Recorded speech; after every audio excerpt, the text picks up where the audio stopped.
Thanks for joining us today. We're going to be going over how to connect and begin pinning to your Pinterest account.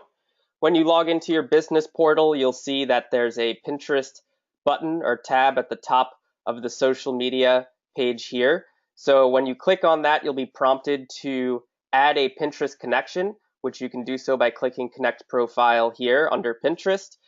This is the same page as the Connections tab, so you can get to that by clicking on Connections as well and clicking on Connect Profile under Pinterest.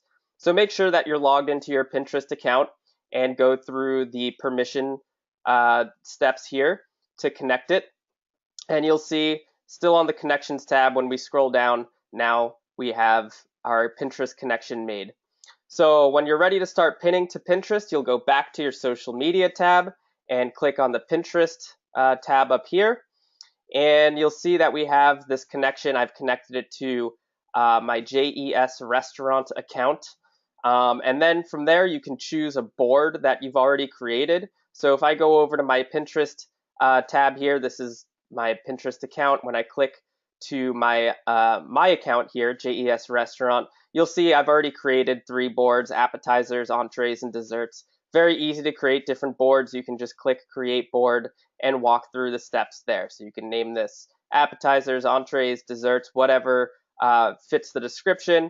Put the description here, select the kind of category that it fits under, whether or not you want to make it publicly visible, and then you can, of course, add collaborators via email here as well. So that's how you create a board. So I've gone ahead and created 3 boards: appetizers, entrees, and desserts. So I'm going to show you how to post to each of them quickly. So starting with the appetizers, you can put your own custom message here.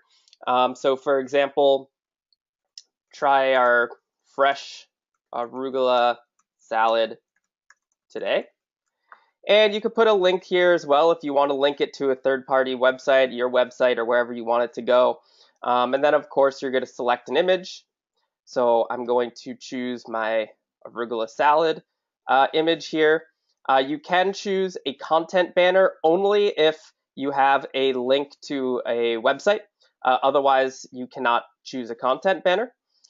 You can just the same functionality as all of the content and custom posts that you've been making. You can choose to have it repeat. If you want this to repeat every week, for example, you could put 7 days and have it end, a month out, or wherever you want it to. You can have it repeat however you want. You can have it post now, or of course you can always schedule it to post later. So this works great because you want to try to post a bunch of pins. And so I recommend uploading a bunch of these and just scheduling them out every day of the week, et cetera, et cetera. So for our example, I'll just show you what it looks like when we post it now.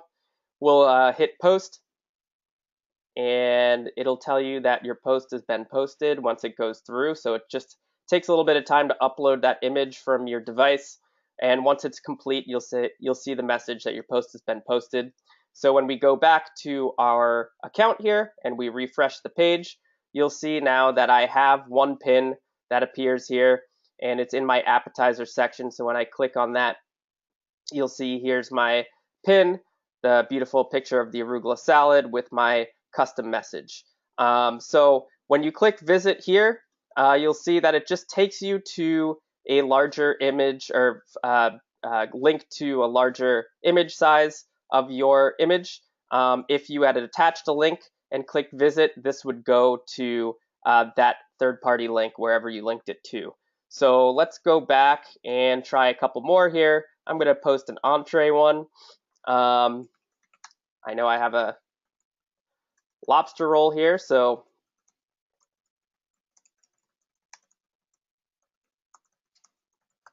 type in your custom message. You can have this, again, link wherever you want. So for example, if I just have this go to Google, I'll do that just to show you what that looks like. Upload my lobster roll and post now.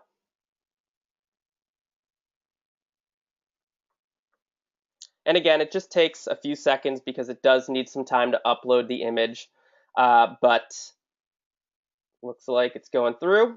There it is, it's refreshed. And so when we refresh our Pinterest account here, you'll see we now have 2 pins.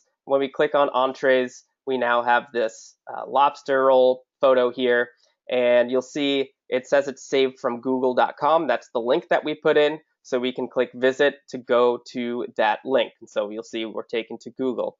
So it's really that easy to begin pinning to your Pinterest account. And for good measure, I'll just show you one more. I have a dessert one, and I'll put my custom message.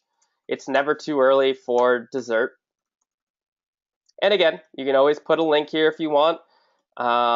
If you do put a link there, you can attach a content banner that you may have already created. And of course, again, you can always repeat or post later. So let's go ahead and post that. Wait a few seconds for the image to upload. And go back to our Pinterest account here.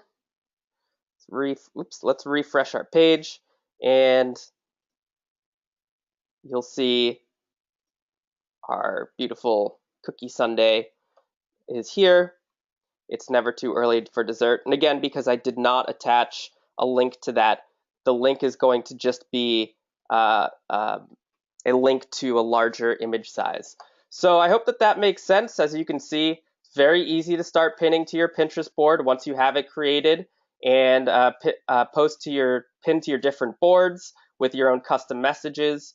Links if you wanted to go to a certain location, like your website, for example. You can obviously upload the image, attach a content banner if you have one, have it repeat, post now or post later. So I hope that that was helpful. Thanks.